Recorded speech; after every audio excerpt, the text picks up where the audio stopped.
Hello there, Pursuing Freedom friends. Thanks as always for tuning in. I'm your host, Erin Bradley. And if it's your first time tuning into the Pursuing Freedom podcast, we have quite a story for you today with my friend, Amanda Williams, AKA Amanda, the Traveling Realtor. And Amanda and I have connected recently through the GoBundance organization. And I am just so inspired and blown away by her story in the real estate space and how she successfully scaled herself out of the day-to-day operations in her business as she built her short-term rental portfolio that later transitioned into midterm rentals. And she is now an accomplished author, an international speaker. She's a team leader for her large real estate organization. She's a mentor specializing in the midterm rental sector.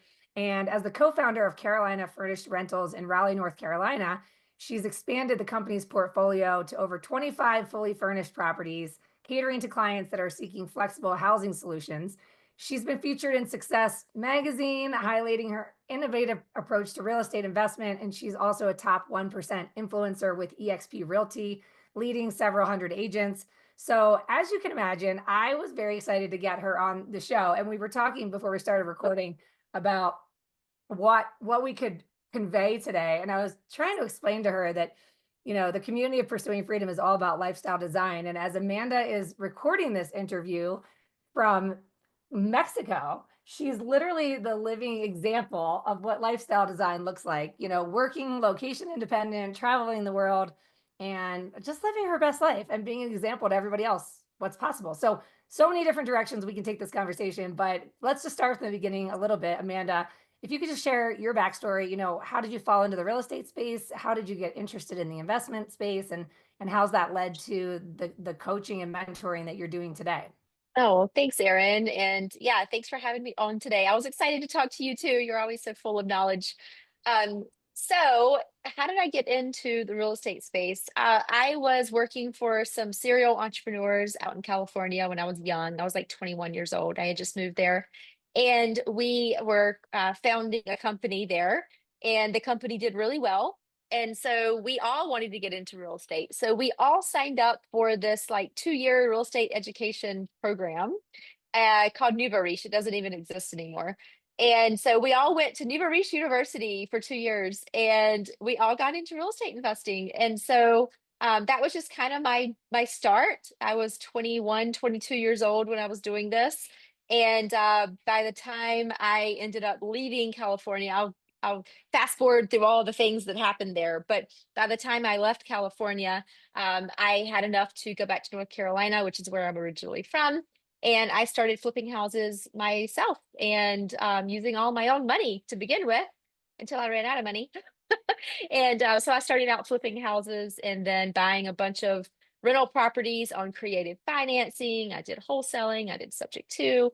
And then I ended up getting my real estate license because I was sick and tired of paying real estate agents. And it back in 2014, 2015, it was really easy to buy properties off of the MLS. And so it was great to have a license back then. So yeah, that's the beginning of it, I guess. Before we go any further, I actually want to back up a minute. You mentioned that you started flipping properties and then you ran out of money. And I think this is an interesting topic to just touch upon because so many people hear real estate investors talking about creative financing, but really don't have any clue what it means. And I think for our audience, whether they're an agent or lender that's, serving the client, assisting them in buying investment properties, or whether they want to be an investor themselves, it's like this gray area or this mystical arena of creative financing. Where do you learn about it? What did that mean for you? What types of creative financing and how did you even find your way along that journey? So the classes that I took back in 2006, that was like college classes. So it was 8 hours of each subject. So I literally took like a class on wholesaling, a class on seller financing, all of that. And then you were tested. It wasn't just like go take a class. It was like, no, you go take the class and then you get tested. So I learned initially from that. And then I had a whole book of CDs. CDs, it sounds so funny now. Um, And I literally turned my car into a university on wheels. I didn't listen to music for 2 years. I listened to the CDs, and I lived in LA. And so I was driving all the time and just listening. And I was just repeating these classes again and again and again. So I was taking them in person. I was listening to them on the CDs. And then I had workbooks for all the classes as well. So I just studied. I mean, I studied as if I didn't go to college. To me, that was college. To me, I was like, this is it. I'm going to be a real estate investor and I'm going to take this seriously. And so I did all of that. And what I left out was after I got through with these courses, I had met a girl named Christy in these classes, and she wanted to flip houses. And at the time, like I was making really good money. And so I loaned her some money to go flip houses. And so I became a private money lender, and I was getting 10% on my money, which was great. You know, I was so happy. I was like 23, 24, making 10% on my money, $100,000. That was like awesome. And so when I was in town, because I had a job that I had to travel a lot. And so when I was in town, I would go and I would just kind of shadow Christy on the jobs. I would shadow her. I would go with her. Oh, this is something that was really cool. I would go with her hunting for properties. So we would go into these disgusting houses, like hoarder houses. We'd go in to talk to the old people, like all of this. And she bought stuff creatively as well. And so, yeah, I don't know, I just kind of had some hands on there, and then a lot of book studying as well. And and I just followed the steps. That was it. So when you say creative, are you talking like hard Mhm. money lending, seller financing, other strategies, all of the above? I've done all of the above, but what I specialized in back then and how I bought so many properties, I bought 9 properties in 1 year, rental properties. And those were all seller financing. And I used one strategy for that. So I would go in, I would find the homeowner, right? And they've got it listed on Craigslist. Back then it was Craigslist. They have it listed on Craigslist. And so we go make an appointment to go see the house. Homeowner's always there, and we start talking to them, and I start asking questions. What do they need? What do they want? You know, figuring out like what is the situation. And then I would always offer them, I had this whole email that I offered them. It was a low ball cash offer, which if they had chosen the cash offer, which none of them did, by the way, I would have just gotten private money to pay that. That's fine. And I would have flipped the house. But all of them chose one of the two seller financing options. And one option was a high down payment and a low monthly payment. And the other option was a low down payment and a high monthly payment. The majority of them chose well, it was probably about 50-50, chose like the high down payment option. And that's when I say I ran out of money. So some of them, like I got into one of them, the least amount I ever got in for was $1,500 down. I got into one for $7,500 down, and I got into a 3 house package for no, that was 15,000 down for the 3 house package. And then the highest one I ever got into was like $36,000 down. And then so you know, you start adding up all that, and then it's like, oh, and then you're having to pay to do all the renovations, because these are properties that, and by the way, with owner financing, the way that I was doing it, there is no mortgage on these properties. I mean, these properties have been Right. paid off forever. And so that's the way we were doing it. And then the owner would hold the note on the property, a promissory note on the property. Deed would transfer just like a normal sale. It's my property to my company, and they would hold the note. And I did 5 year balloons. So I would make the monthly payment, whatever I told them I would do. And then after the 5 year balloon came due, I owed a large amount of money. And so the plan was to do a big blanket loan, like a commercial loan refinance. That was my plan. Plan did not work out as planned because I hired a shady CPA who completely screwed my books up in 2018. He's in jail right now, by the way.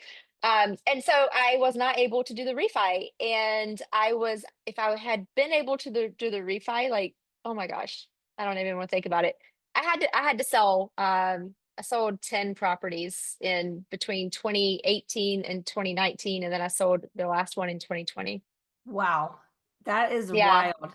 at that time, you were buying, remodeling, and holding, and then just Yeah, doing long-term rentals, right? yes. These were all long-term rental properties.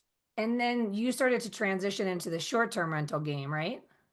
Yeah, 2018, I started transitioning. So you're seeing that you're ahead of the curve at this point because some people that got in late, like 21, 22, things were definitely different. So you're ahead of the boom essentially. So you're starting to furnish properties in markets where it's okay to do short-term rentals. And then when did you start to get curious or see the writing on the wall to transition to midterm rentals? Like what was the motivator there? Well, COVID hit. So COVID came down and we had about $60,000 cancel overnight. Because of course all the Airbnbs canceled. And let me explain why this was so scary because some people who have a bunch of Airbnbs, they like manage for others. So if the house doesn't get booked, that person's not out of pocket, right? Because they're just managing. It's just the landlord's paying the mortgage. So that's not what we had done at the time. We do manage for others at this point, but back then we had done something. We owned four of them, and then we had done something called rental arbitrage, which is where you go to the homeowner, the landlord, and you rent the property with your company name and you guarantee the rent payment every month. And then you go buy the furniture and then you pay the utilities. And like you're taking, you are the tenant for this long term, this landlord for long term rental. And so when that happened, we had 15 properties. And we had about $33,000 a month in rent payments that had to be paid, whether those properties were booked or not. And so I kind of went into a little bit of a freak out mode when that happened, obviously. I don't think I slept for like a good 30 hours. And I was on Facebook, just like crazy, chaotic, like just marketing, marketing, marketing. I have this Facebook hack that I do. And so we attracted immediately we attracted a family who was from New York City, and it was a husband and wife and three little girls, all like school age, and they had two dogs, and they all lived in an apartment in New York City. Now that's fine as long as the parents can go off to work and the kids go to school and the dogs go in the crate, right? It's not okay when the parents have to now work from Zoom. All three little girls now have to go to school on Zoom, and the dogs are running around like crazy in an apartment. And so these people, they reached out to us and they wanted to come stay in one of our properties. We have a 3 bedroom, 2 bath house on a bunch of like 4 acres of land with a fenced in yard for the dog. We have a sunroom. We have a front deck, a back deck, and two living rooms. So there was plenty of room for all of them to like have their own room for all of their own work and school and all of that. So they came and they stayed with us and they were just like, this is heaven. Like, this is so great. And I'm like, ding, ding, ding, come quarantine with us. And so I started marketing this campaign on come quarantine with us. If you live in New York, and this was right when New York was threatening that they were going to shut the borders down. I don't know if you remember that, but they were like, if you're in New York, you can't leave. And so I started marketing to all the New Yorkers. And within a week, I was 100% full with people who wanted to come down and stay in our properties. I just got the chills. I remember doing a podcast interview with a couple that I love. They've been on my show several times, and they were in their apartment, which was like a shoebox in the Bronx, and they didn't have a dog, and they had to borrow a neighbor's dog to be able to go outside. They hadn't been outdoors in 3 whole days. They hadn't seen the light of day in 3 whole days. They've been inside.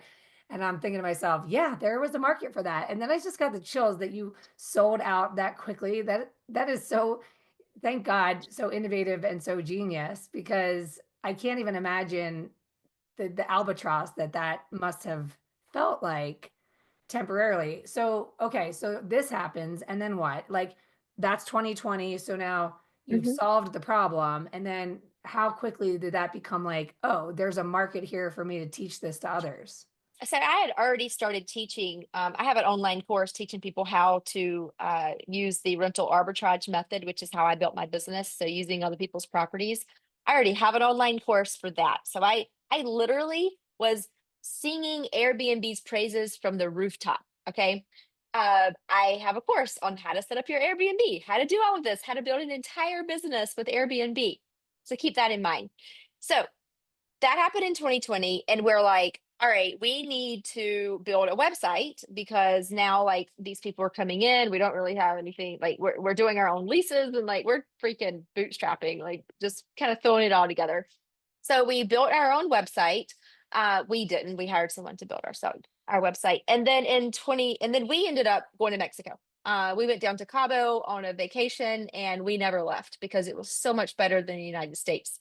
Because of COVID. COVID was happening. It was June of 2020. We're down in Cabo, and everything was fine. We were running our business fine. Our properties were full, and everything was lovely. Well, then in 2021, a couple of people had been checking out. And so we were back on Airbnb for probably about, I don't know, 40% of our bookings were on Airbnb at that time. And Airbnb kicked me off of their profile. Overnight, my account was gone, my listings were gone, everything, my entire business on Airbnb gone. Why? So they wouldn't tell me for 2 years. Oh my gosh, at 8 months minimum, 2 to 3 days a week. I was emailing, I was calling. They were like, somebody will get back to you in 36 hours. No one ever got back to me. And this went on and on and on. And finally, I was just like, screw it, like whatever. And so I don't need an Airbnb account, I guess. I can't even travel on Airbnb. And so that happened. We ended up relisting the properties that we needed to actually have on Airbnb in my partner's name. And I just kind of threw the rag in and just, I mean, every quarter we have a new Airbnb person assigned to us because of our accounts large with them. I've been like, what's going on? What's going on? And then finally I met the one of the founders of Airbnb, Joe, at a Tony Robbins event. And I ended up getting his email address, and he told me to email him, and I'm like, okay, whatever. And I was literally the squeaky wheel, like emailing every day for like 2 weeks. Finally, he had somebody call me, and they said, we kicked you off of the platform because you added a co-host to your account, and that co-host had a felony. And I didn't know it, but after we figured it out, the felony was from when he was 18 years old. Like it's a 20-year ago felony. And instead of Airbnb telling me, they just kicked me off and like shut down my account. And so with that, I had my account back in 24 hours from that happening. But and that's what gives me the passion and the purpose to teach what I'm teaching now, because there's so many Airbnb hosts out there that are literally building their entire business on an Airbnb platform or a VRBO platform, and they don't know that they could pull the rug at any moment and their whole business is gone. And so it's so important to build your own brand, build your own business, and just people don't even think about it. Wow. So nowadays, where do you market your properties? So 90% of our bookings are on our website. So they're literally finding us on Google, and they're coming directly to our website. They're filling out a contact us form. They're going into our database, and we're booking them directly. Wow. And do you think a lot of people have gone that direction because of those types of instances and potential for just disruption? Or do you feel like it's still the easy button to go Airbnb? Because you've had to work pretty hard to build a brand and have the marketing and the website and all the features to be able to manage the infrastructure of that technology, the booking system, everything, right? So do you feel like, there are more and more people going that route? And is that specifically what you're teaching, is how you did all that? Yeah, so I feel like a lot of people know that they need to go that route if they haven't gone that route already, because I'm not the only one that's been kicked off of Airbnb. There's a lot of people, and once I started posting about it, people were coming out of the woodworks. So I know that people, they know that they need to. And I think the first thing that they think of is, oh, well, I could save on all the Airbnb fees. That's probably the first thought for them. But that's not the biggest thing. The biggest thing is like being able to own your own business. So yeah, I mean that's I have a whole program around that. It's but I don't teach it. I guess I do teach it. It's a done with you program. So like each week we actually like build what they need to build. We build whatever it is, right? Their custom GPT, or we build their Google My Business account, or we build their opt-in, or whatever it is. But when we finish the call, it's done. I want them to have an asset that's like done. I don't want to say, oh, go do this on your own time. People are so busy, they're not going to do it. Where in this journey of building your portfolio, navigating all these highs and lows, did you start to also build this large organization of roughly 200 real estate agents in your community through EXP, which I'm sure many of our listeners know their business model, but like where did that come into play and how did that evolve? Because that's a pretty large organization that you have there. Yeah, yeah, it is. I'm so thankful for my group.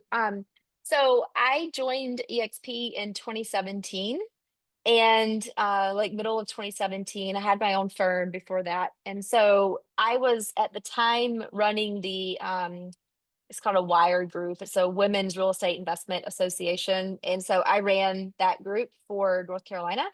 And so that was a big like bump for me because a lot of the women wanted to partner with me. So a lot of the ladies, they're investors and realtors that came to that luncheon and came to all my meetings. They immediately came in with me for EXP because they had been begging to work with me anyway.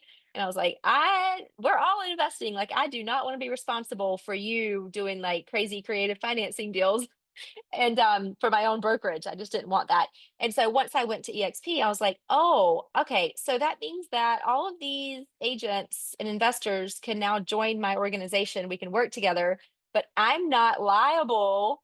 I'm not on the hook if something goes down. And so that's when I was like, yeah, I'm going to do this.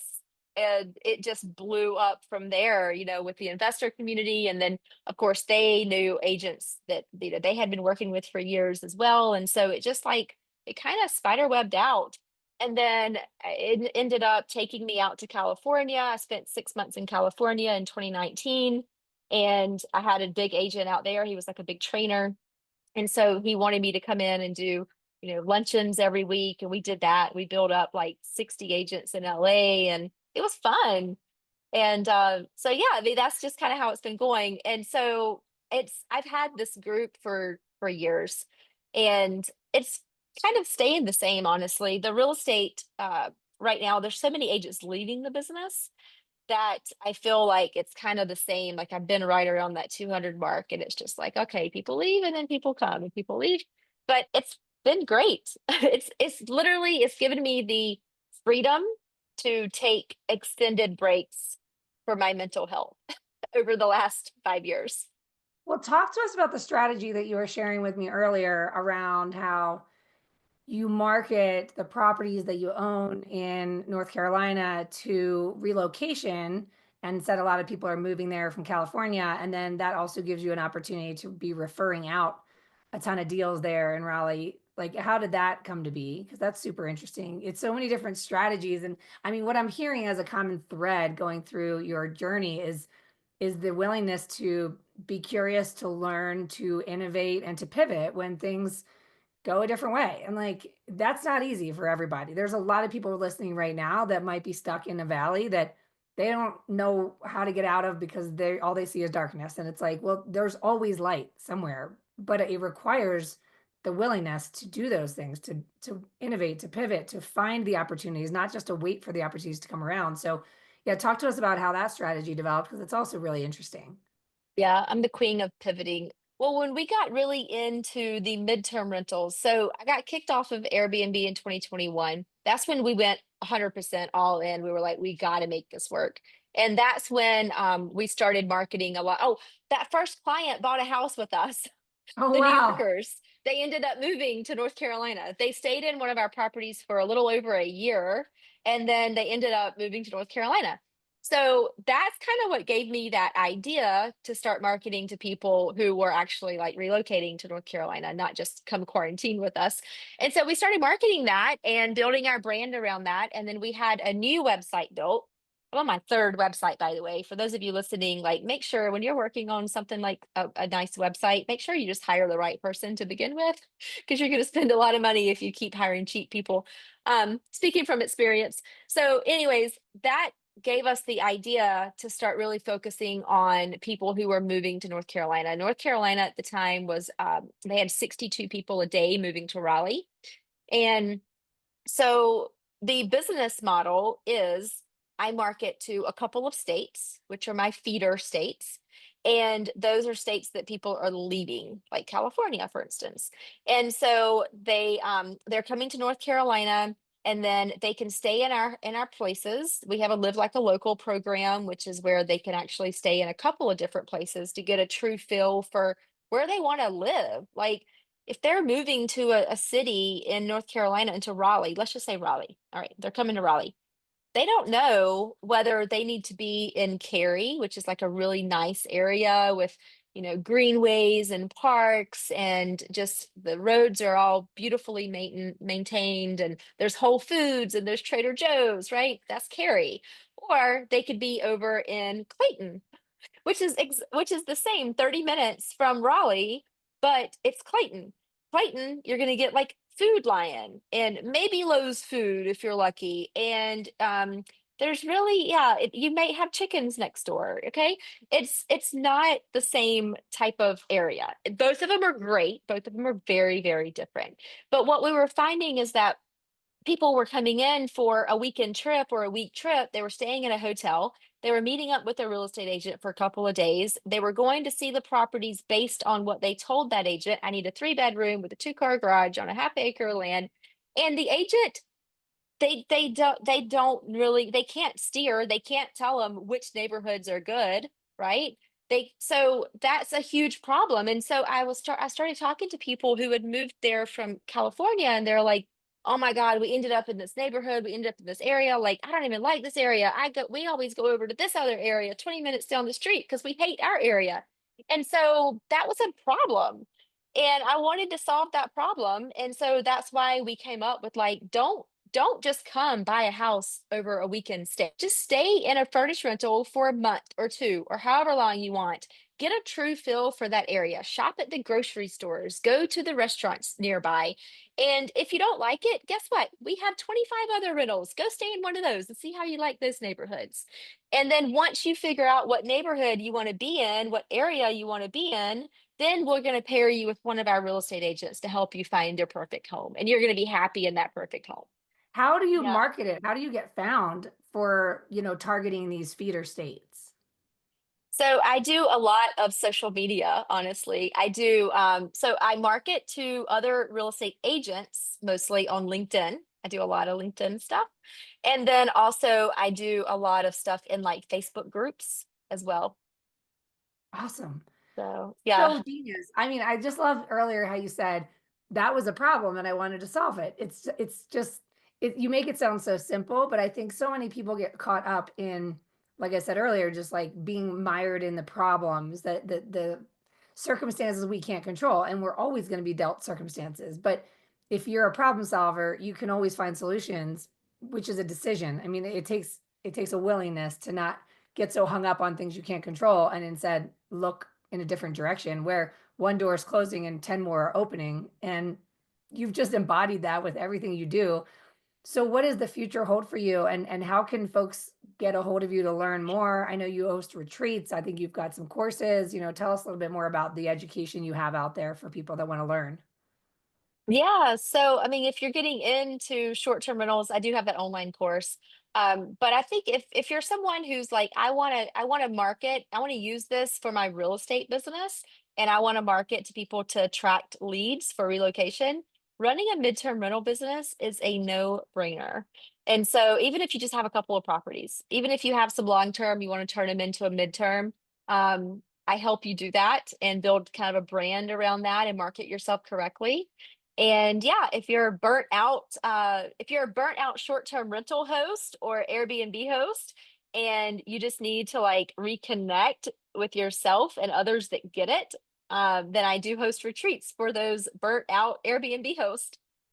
I love it. I was definitely one of those until we sold ours because Man, we went through it all. So, it's a fun adventure and, it's not for the faint of heart, but it's still, I feel worth it. And I also like everything we talk about here is like, if you want to learn, if you want to get in the game. You've got to get in the room. And that's what's so great about the coaching that you provide and the community and the fact that so many people could be listening right now and feel inspired. But then when this episode ends, they may not take any action because they don't know where to begin. And that is the reason why I bring people like you on the show so that those who are curious don't stay stuck in analysis paralysis, that they have a door that opens and it might be yours. And it might just be that, oh my God, this is the person I've been looking for. And I want to connect with Amanda and have her hold my hand as I navigate this because I've seen your journey and I've watched the success that you've created and how you've helped others create similar success. And so I just think it's awesome. And I just think that the story is so fascinating and how you've just continued to pivot and navigate and all the things. So I really appreciate you sharing your story today. Thank you so much for coming on the show. Oh, thanks for having me, Erin. Yes, as always, it's so much fun to connect with you. And I'm going to be hosting my next retreat in your hometown, so I that's going to be know. fun. So great. So how can folks get a hold of you or connect with you, find you, follow you, all the things?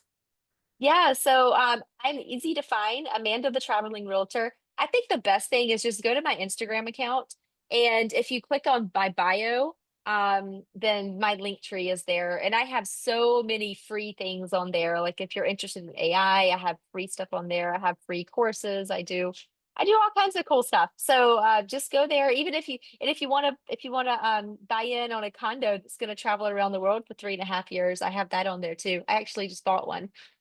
I love it. So you asked about the future. That's the future. I literally bought a residence at sea that's going to travel around the world for 3.5 years. I'm just going to live on a boat and just go to all the countries. So good. Are you going to have roommates? Is there going to be house hacking on this boat? Well, I did get a Murphy bed instead of a couch. So yes, I will be able to have some friends come along. I love it. I love it. Well, thank you again. And to all my listeners, thank you for tuning in as always.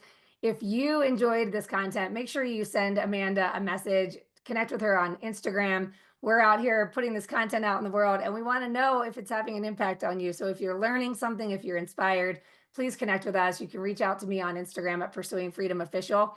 And as always, if you love the content, make sure to stop what you're doing, park the car and write that 5-star review because it helps us continue to attract amazing guests like Amanda and help this content get found so more people can be off to building a life you don't need a vacation from, which is literally what Amanda does for a living. So that's why I loved having her today. I love you guys. I appreciate you, and we'll see you next time.